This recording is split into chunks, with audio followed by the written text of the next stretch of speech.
ॐ भूर्भुवः स्वः तत्सवितुर्वरेण्यं भर्गो देवस्य धीमहि धियो यो नः प्रचोदयात्। ॐ शान्ति शान्ति शान्ति. Namaste, my dear friends. This is 16th video on Sai Gita. In the last video, Satya Sai Baba was narrating a story of the animals living in a vast jungle. After the speeches of animals, the final speech of the president, he says, was the president of that meeting. So what he says, let us see. Through effort, humans can transform their lower nature.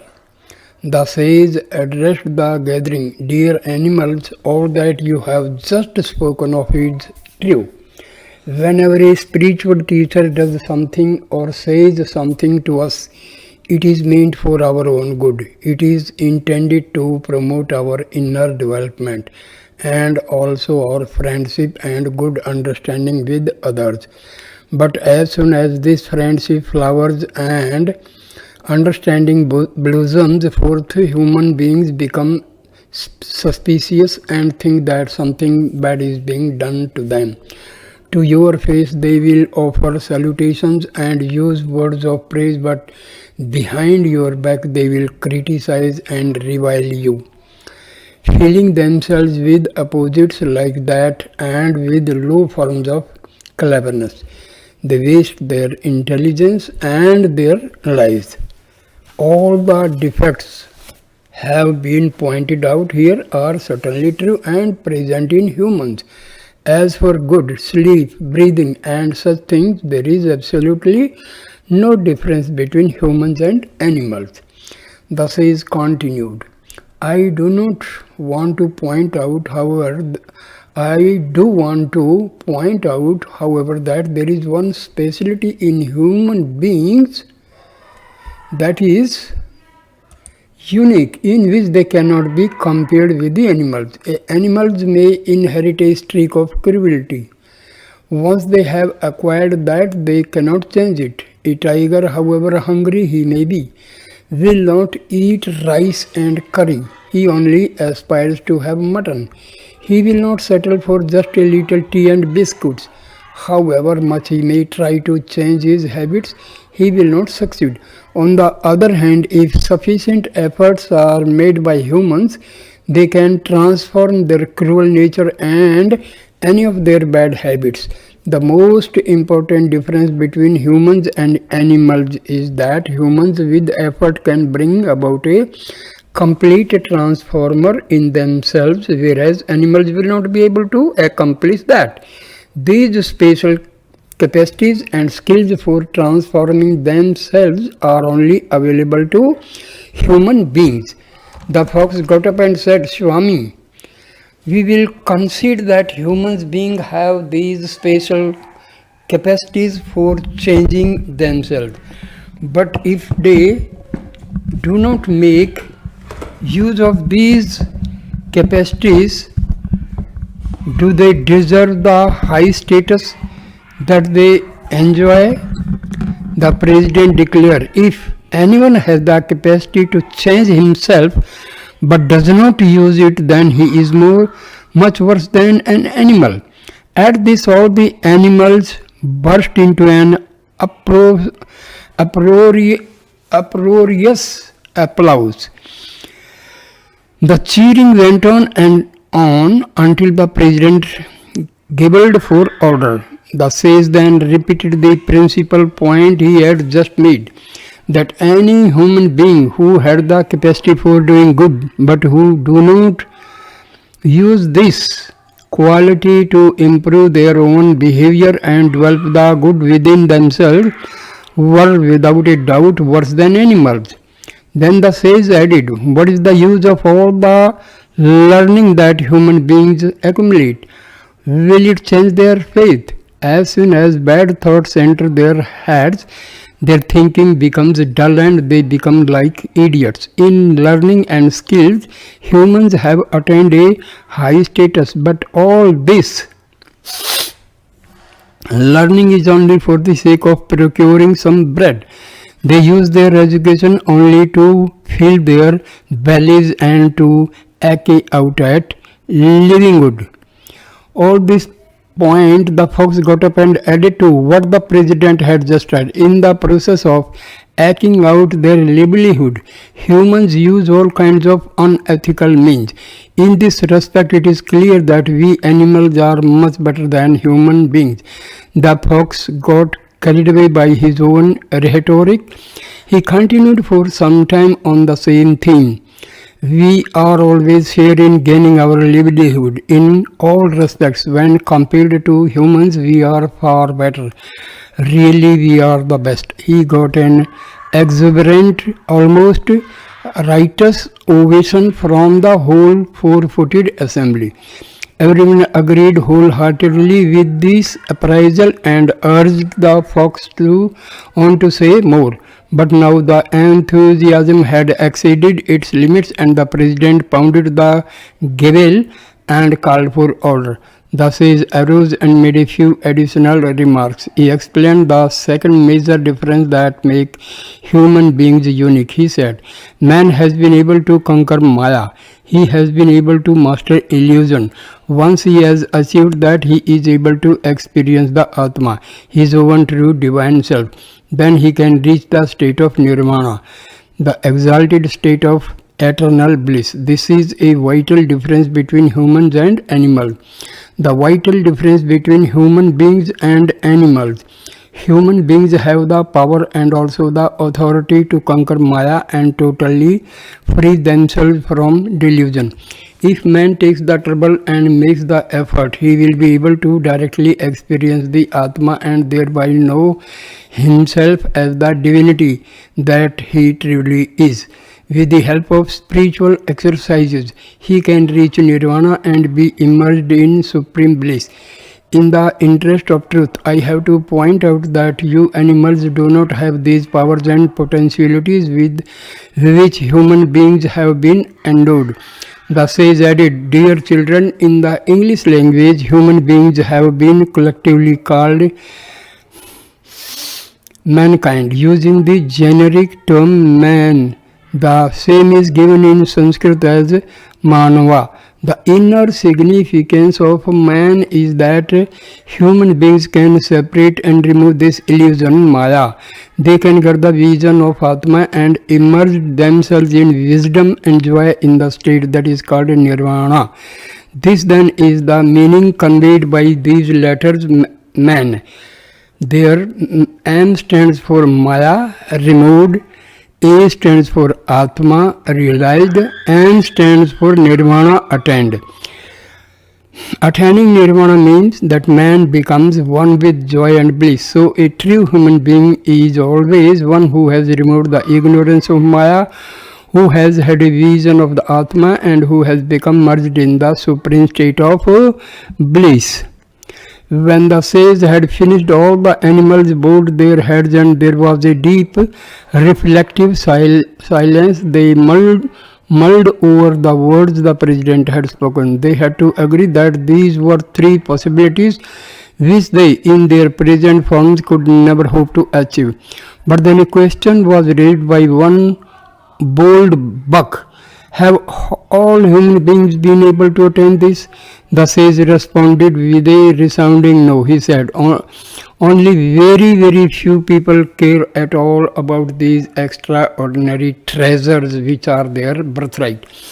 Most people fritter away their lives never pursuing these invaluable opportunities of human life.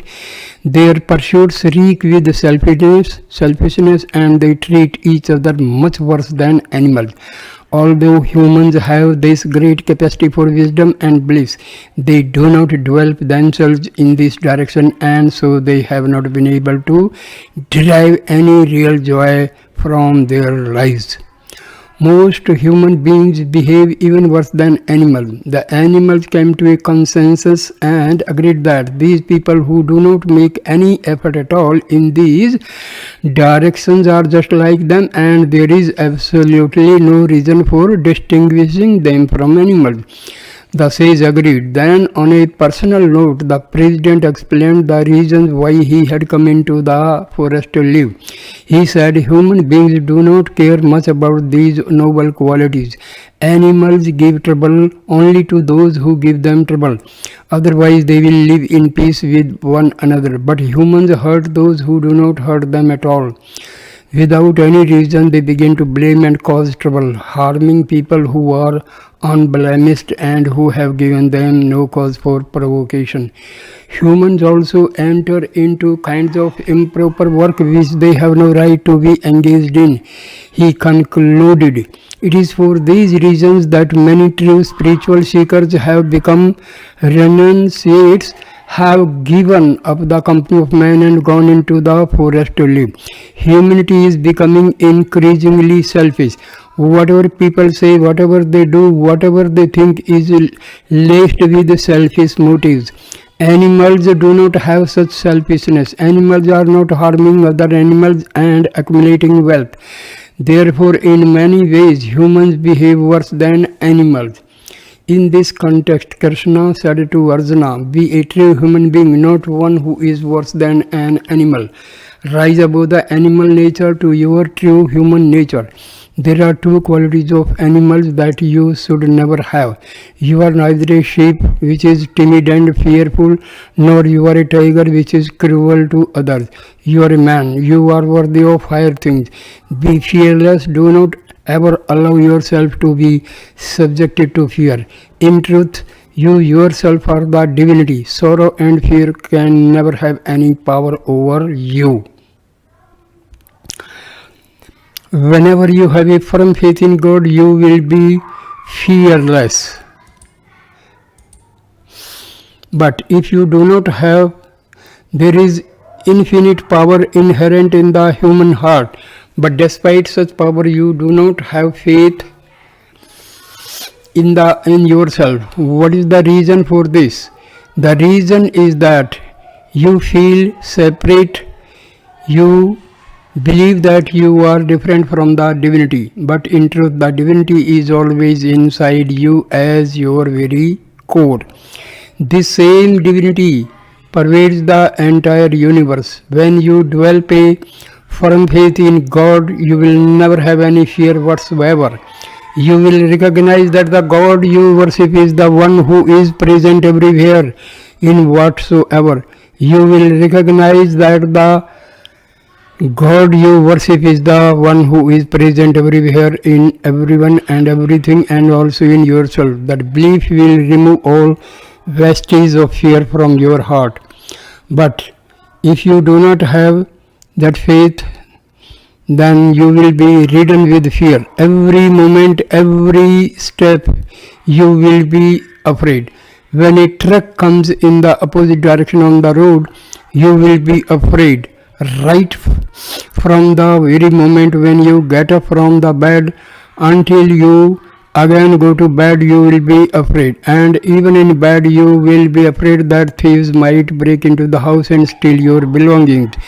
You will be expending your entire time in fear. But this is not the way a human being should live. You should become steeped in the conviction that the divinity is present everywhere and thereby attain utter fearlessness. Your faith in the omnipresent divinity is the key to developing fearlessness. Only when you lose faith will you develop fear. Only when you forget your true self will fear arise. You have forgotten your own true nature. You have forgotten the Atma. You are considering yourself to be this little 5.5 foot body, but the truth is that you are infinite in form and your power is unlimited. When you make an effort to remove the delusions and get a vision of the Atma, you become immersed in the bliss of Nirvana. then you can call yourself a real human being. If you make no effort along the path of self-realization but demean yourself into dark selfish pursuits and degenerate behavior, you become more like a demon than a human being. Do not fall to such depths. Conduct yourself life so that you can truly call yourself a human being and live up to the high ideals that you inherited when you were given this sacred human birth. Develop good qualities and gain the grace of the Lord. One of the names Krishna used to address Arjuna was the one who delights in being engaged in work. The most of you are given some work to do, you quickly get disgusted with it. When Sunday comes and you have a day off from work, you are happy. But if every day came when Arjuna had no work, he would be very unhappy. Arjuna always felt a great deal of joy and delight when he worked. The different names Krishna used for Arjuna in the Gita are associated with various noble qualities and virtues. You will be able to understand the nature of the divinity if every day you take up one virtue and try to incorporate it in your life. Patience, forbearance, compassion, and non-violence are some of the qualities that have already been taken up in this chapter. Now you have also learned about fearlessness. There are a number of other important qualities. Only when you develop these qualities in your daily activities will you be able to earn the grace of the Lord. Without developing these noble qualities, you will not be able to gain a place in God's house, irrespective of the education, position, and wealth you have been able to earn. A person is not permitted to go to another country without a passport. Similarly, in order to earn the grace of God, your good qualities serve you as your passport. You must develop these qualities. Along with your education, you should also acquire good habits and sterling character. Without these, all your education will be of no use. This education you are now pursuing is only useful for living in the physical world. It will not take you to God. In the world of today, scientists have been able to glean a number of secrets from nature. But have they been able to gain peace of mind? Have they been able to get joy and happiness from the machines they developed? Happiness and peace cannot come from these. You can get peace only from the divinity. The worldly happiness and peace you get is but momentary and impermanent. It cannot take you to the state of permanent bliss. The wisdom chapter of the Gita emphasizes the practice of recognizing the one all-pervasive divinity that is always very near to you. This chapter is a very long one. There are 72 verses in it, but you will not be able to get rid of your sorrow by just learning these verses and merely chanting them every day. That will not be of much use to you. You will have to make a very strong effort to practice the inner meaning of these verses and apply them constantly in your day-to-day experiences. Only when you practice them in your daily life and make them your own, you will be able to earn the grace of God.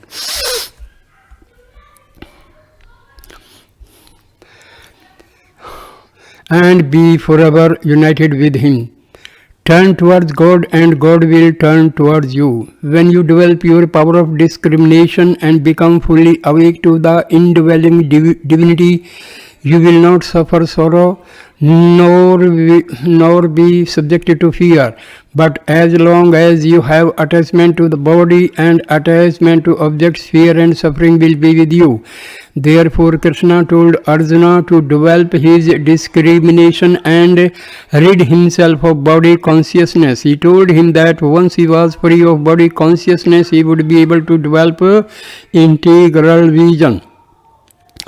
Embodiments of love. Mankind today has three types of vision. The first is body oriented vision, which is totally superficial. When you have this kind of vision, you see only the external appearance of others, such as the clothes and the ornaments they wear, their facial features, their body characteristics, their peculiarities of speech, etc. This type of vision is oriented only towards the phenomenal world. The second kind of vision is insightful vision. Instead of focusing on the external characteristics of others, you focus on their inner feelings, particularly as it is reflected in their behavior and expressions. You gauge the thoughts in another's mind and the feeling in their hearts by carefully watching what they say and do. When you have this kind of vision, you become concerned primarily with the deeper feeling and motivations of other person's sacred vision. The third kind of vision is integral vision. With this kind of vision, you do not concentrate on another's external features or even their inner feelings. When you have integral vision, you see the divine consciousness that pervades everyone, the inner unity that prevails everywhere despite body differences and differences in expression and emotional makeup. You realize that feelings, thoughts, and behavioral characteristics all undergo change and transformation, but you are not interested in characteristics that change with time. With integral vision, you are wholly oriented towards the unchanging, indwelling divinity.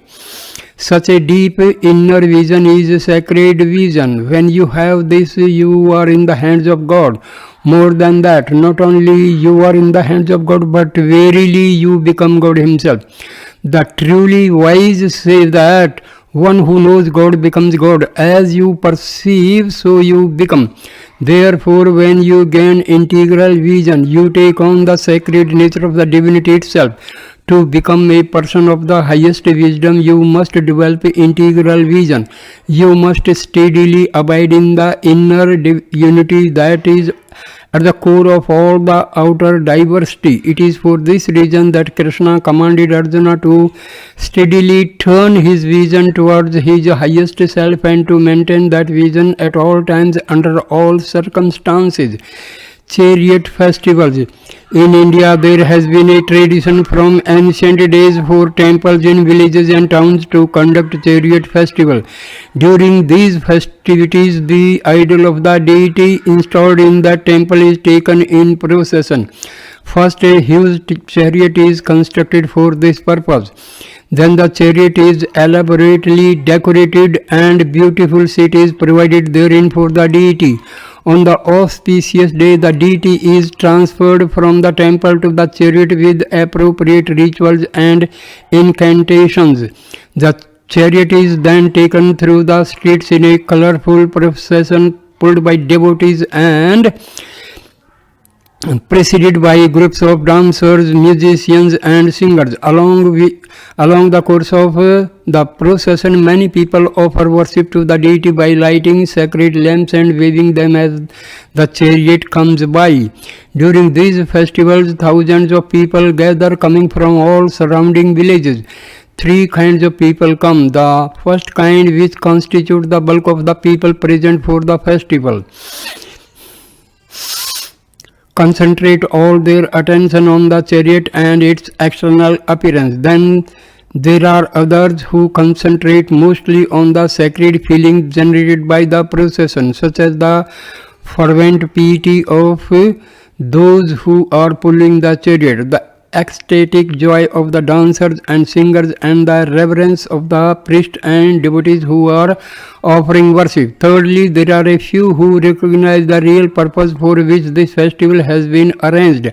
Only this small handful cares to have a vision of the indweller, the sacred person who is seated in the chariot.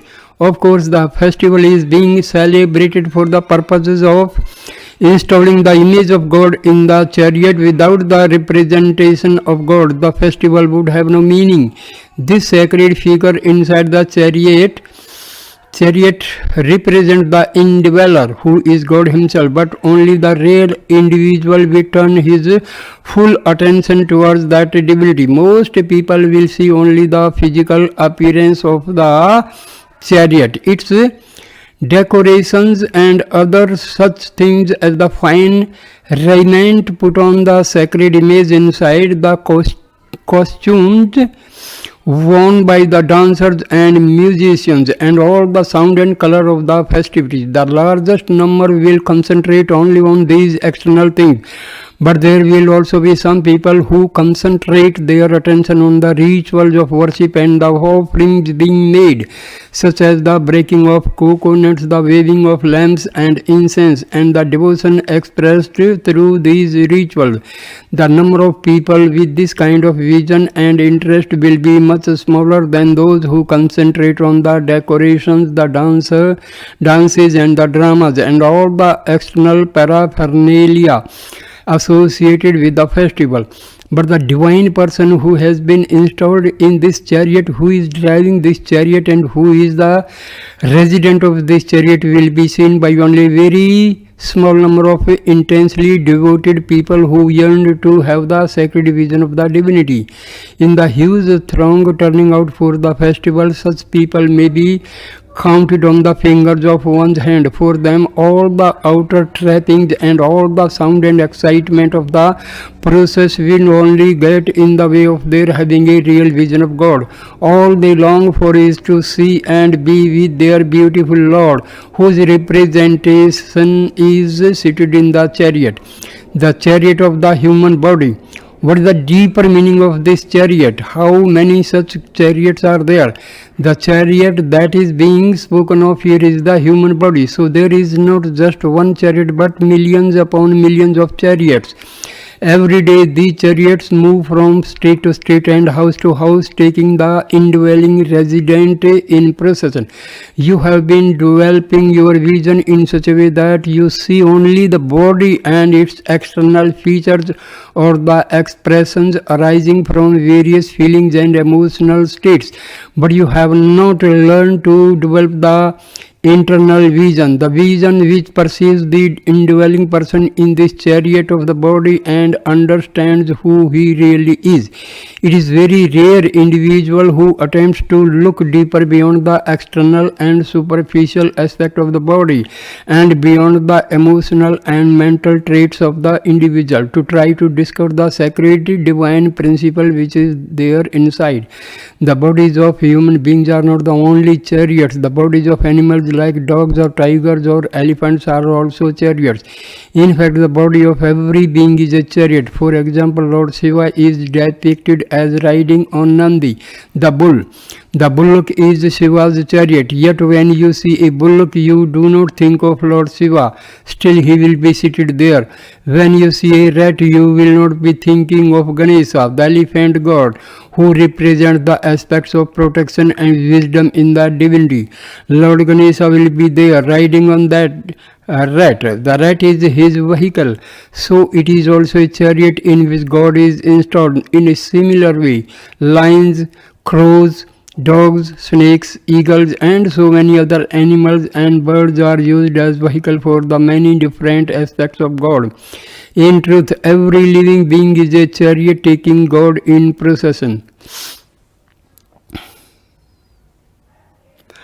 These days you are developing the vision that sees only the chariot. You are focusing all your concentration on the external decorations. In this age, almost your entire time is spent on adorning the chariot and seeing to the comforts and pleasures of the body. As a result, you are paying attention only to the external differences and you are not spending any time trying to see the indweller. Therefore, Arjuna, said Krishna, know that all these people about whom you are so concerned are only chariots. They may be grandfathers, they may be brothers, they may be cousins, whoever they may be, they are only chariots. In truth, you are seeing only chariots in the form of these various relatives and teachers. You have been keeping your vision clouded by seeing only the body. But a sacred person like you should not care so much for externals. You must concentrate your mind on the indweller who is seated in every human being. Then only will your vision become sacred. Such sacred visions alone can provide the basis for your victory. Only a person who has sacred vision can achieve success in great undertakings. Arjuna, people are giving the same value to the shadow as they give to that which is casting the shadow. They are giving the same value to the reflection as they give to the one whose reflection they are seeing. But that is not correct. The unchanging sacred principle which has given rise to all these shadows and reflections is the eternal self. It is Atma. Its value is unlimited and beyond all measure. On the other hand, the external beauties of these bodies and all the thoughts and feelings and behaviors that are being manifested in these bodies are all just images. They are only shadows or reflections without any real substance or lasting value. When Arjuna gave so much value to mere reflections, he was displaying his ignorance. His was not a worldly type of ignorance, but ignorance related to the spirit. Arjuna had not developed his inner vision. He was not yet able to discriminate between which is real and that which is unreal. In order to save him from all the misunderstandings and confusion which would inevitably arise when there is a lack of inner vision, Krishna undertook to teach Arjuna the sacred knowledge of the eternal self. Krishna instructed Arjuna in the spiritual exercises which had to be practiced in order to attain his highest wisdom. The field of the heart. Before a farmer can raise a crop in his field, he has to do a great deal of preparations. Before the seeds can be sown, the land must be cleared of bristles, stones and weeds, and then it has to be softened by plowing and irrigation. The farmer must determine what particular type of seeds will grow best on that land and what kind of nutrients would be required to fertilize the soil. When all these preparations are completed, he finally sows the seeds. Therefore, before a crop can be raised, the entire field has to be made ready for cultivation. Stones and weeds have to be dug out and thrown away. Only then can the appropriate seeds be sown to assure a good crop. In a similar way, a spiritual aspirant must also carefully prepare the field of his heart. The same principles of cultivation apply to that field. First, one has to remove from heart all undesirable thoughts and useless habits. They have to be dug up and cleaned out. After that, you have to irrigate the entire field of the heart with the waters of love. These water of love makes the heart soft and cultivable. With the help of spiritual practices, you have to plow the field of your heart and spread the fertilizer of faith in order to make the soil rich and nutritious for the seeds to grow well there. Only when all this has been done will the entire field of the heart be ready for sowing. When the heart is covered with bad weeds of base thoughts, when it is barren, hard and dry and infertile, how can good seeds grow there and have any chance of maturing into a beautiful crop? It is in this connection that Krishna said to Arjuna, Arjuna, you must cultivate and transform the field of your heart. You must root out your external vision, develop a pure and strong flow of love for God. Sow the seeds of God's name in your heart and you will raise a rich harvest of unity consciousness there. For that is what grows best in that field. That is its very nature. Then you will become a man of steady wisdom and attain your spiritual goal. In the garden of your heart, you will be able to enjoy the sacred fruit of liberation. Once you have that, fear can never again trouble you. True fearlessness When you have steady faith and an integral vision, and when you constantly think of the indwelling divinity, you will not become elated by joy nor shrink away from sorrow. It is only then that you will become completely fearless. Fearlessness does not mean the absence of fear. True fearlessness completely transcends fear. It is altogether different and much higher than the mere removal of fear. The latter is a momentary experience. It comes and it goes. For example, if you happen to see a rope lying on the ground after dusk, you might think in the failing light that it was a snake. Fearing that the snake might harm you, you would switch on your flashlight to get a better look at it and see if it is a poisonous snake. But as soon as the light shines on it, you realize that it is not a snake at all but a piece of rope, and with this realization your fear disappears instantly. Here you were subjected to fear and then you became free of fear. Both were just transitory experiences. Fear is only a delusion created by the mind. Lack of fear is also a delusion created by the mind. Mistaking one thing for another leads to fear. Recognizing the mistake and rectifying it leads to the removal of that fear. But true fearlessness is not associated with these two at all. Fearlessness is a permanent state where there is no question of ever experiencing any fear. When you are imbued with fearlessness, you are continuously aware of your own reality. At that point, it would be impossible for you to become subject to fear. You should not consider this quality of fearlessness just the absence of fear. When you are truly fearless, you will not be aware of any second entity at all. You can have fear only when there exists a second object who evokes the fear in you. But fearlessness is always associated with unity consciousness. It refers to non-duality, where there can be no two but always one. Only in the state of non-duality will you be truly fearless. When you forget your true self, you will suffer from fear. When you remember only the world and not God, you will suffer from fear. When you are filled with desires and attachments, you will suffer from fear. When you are deluded by objects, you will suffer from fear. On the other hand, when you are immersed in the transcendental reality, you will be totally free from fear. You will never be afraid of anything. Then you will be truly fearless. Krishna said, Arjuna, there is only one thing you will have to develop. You need not dwell further your vision of the phenomenal world, nor do you need to further develop your mind. You need only to develop the vision of the one existing everywhere in everyone. If you know it and if you remember it, then you will not be subject to this constant cycling between fear and its removal. So long as you have the deluded perspective that the world is real and made up of separate objects, your vision will be clouded and you will be subject to fear. But when you recognize the truth of the unity of the whole creation, you will be forever fearless. A person like you should become wise and never again experience fear.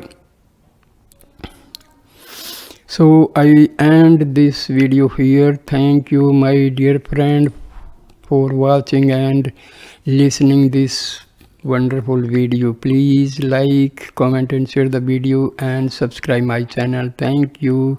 Namaskar, my dear Sai Rams. Namaste.